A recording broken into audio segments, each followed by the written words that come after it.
Welcome to the channel. So today what I want to talk about is your evolution as a golfer. So this video is intended for people that are just maybe getting into the game and trying to learn. So the reality is there's just a lot to learn. So it could be you're trying to figure out how to hit the ball off the tee, how to play irons, short game, putting. There's just a lot. So what I want to do is just kind of break down different areas or like a progression that you can and should focus on.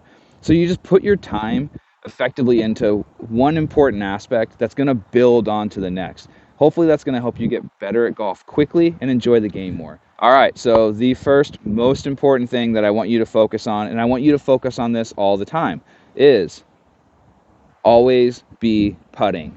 You're probably going to have a somewhat limited amount of time, and there's other things that I'm sure you're going to work on. Like, it's really fun to try and hit the ball as far as you can with your driver.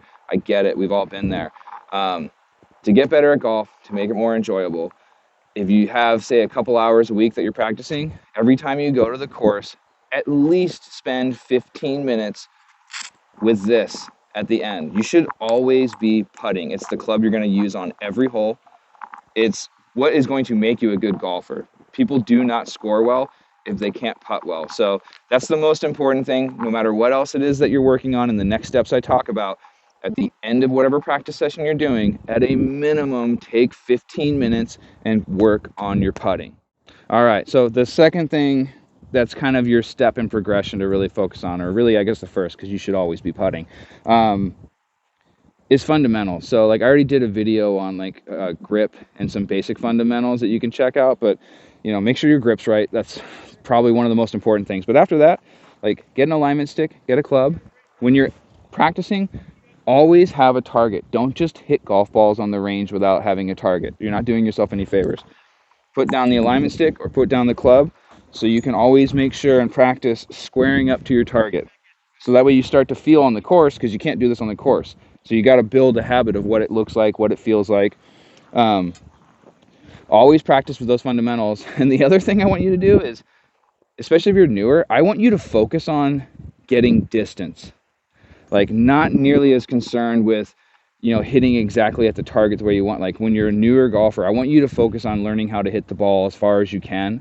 And then once you're good with that, then learn how to control it. Don't do it the opposite way. Most people start with trying to control the ball, and then later on they're like, well, I'll learn how to hit it further. To hit it further, you're gonna have to change your swing, and you're not gonna hit it where you want it anyways. Like, first learn how to generate speed and power, work on that, and then you'll figure out how to control it. That's a really big tip that I wish someone would have given me when I was starting out golf.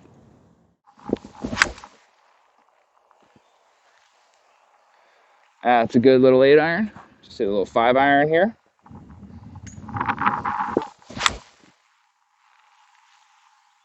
That was it, perfect.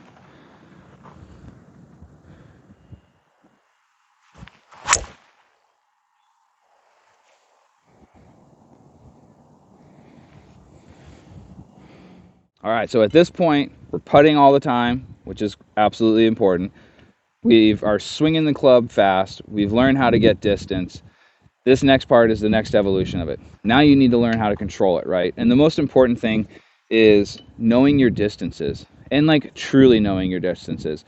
One of the biggest things you'll see tour pros give feedback on the amateurs when they play pro-ams is the majority of amateurs don't take enough club. They think they hit the ball further than they actually do.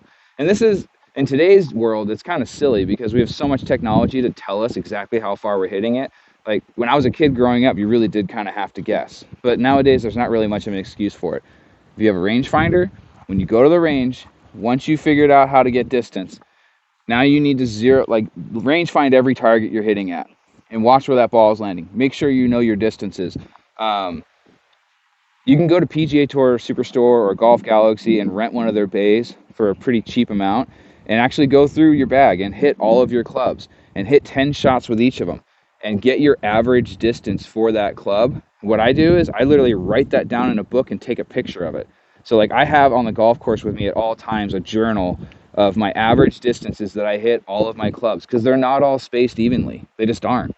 Like some clubs I hit 13 yards a gap in between and some are at 10.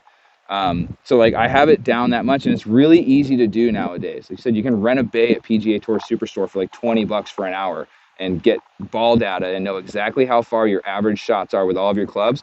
But this is the next evolution, because now you can hit it far, Now you need to know, and with irons, it's not how far you hit it. The goal is you want to hit it a consistent distance all the time. That's how you score. The next step in the evolution is scoring, and this is a really important part because we're going to talk about 150 yards in.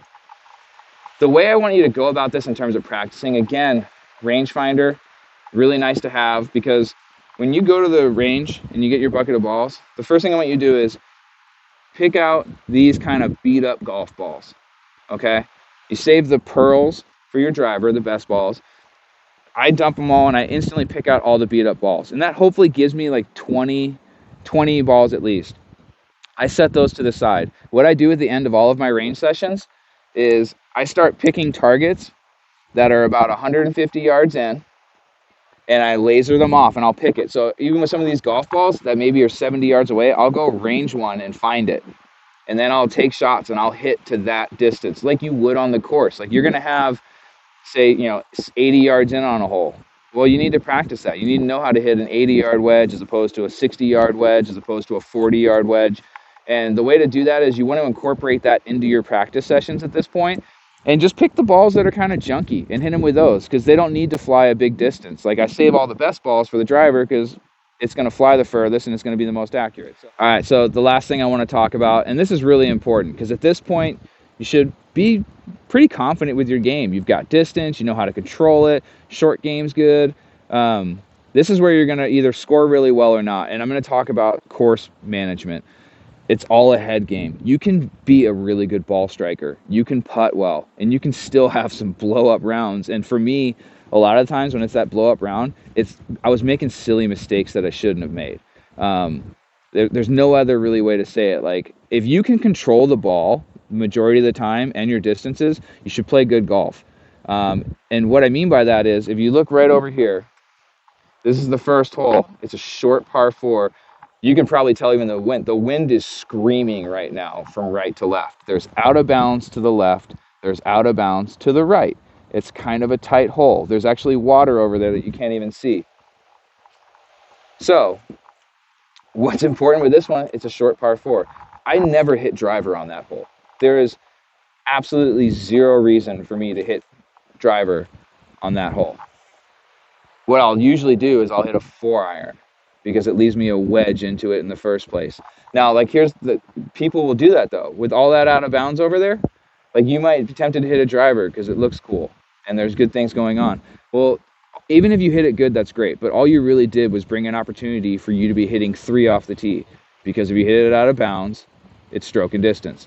Don't take chances like that. Like play smart around the course. Now that you can hit good shots and you control it, you need to think your way through a round and take really big numbers out of play. If you make a bogey, who cares? But don't make a double or a triple because of penalty shots. Like think your way around a golf course and take the big number out of play. I guarantee you're going to play better golf.